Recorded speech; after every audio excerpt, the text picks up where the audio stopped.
So, kain tayo. May inihaw ako ng sili, inihaw na talong.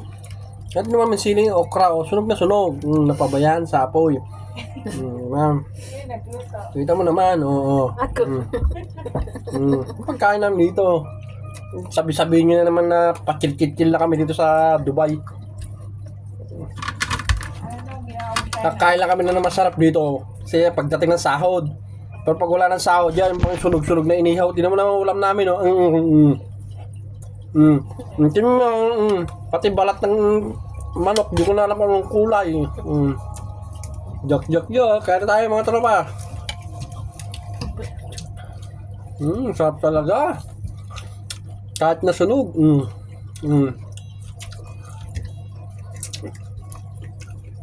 May sasawang pa ako dito.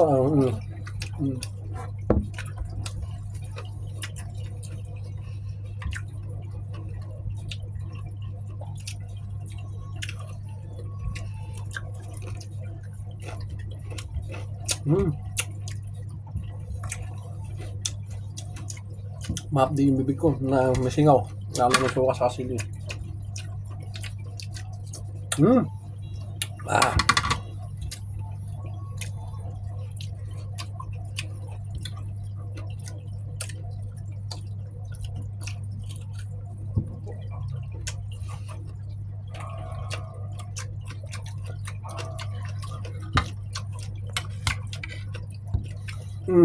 Ano naman yung kangkong na binili ko, pagkain ng Arabic, niluto.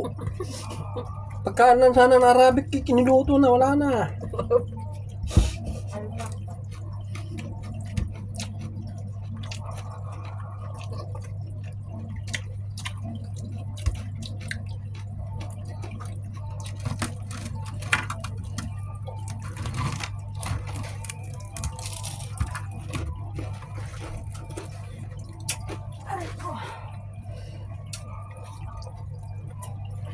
At guys, sino nakakalam na isda nito guys? Napulot niya. Nagtapon ako ng basura, napadaan ako, may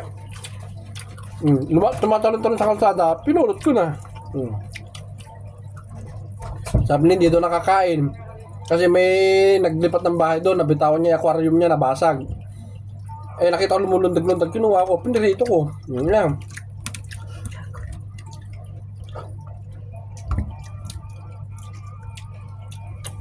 Eh, masarap pala ang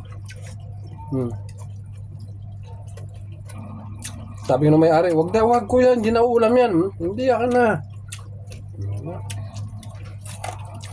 Akin na ngayon. Okay, comment na lang po sa baba kung anong isda to. Manipis siya, malapad. Yun.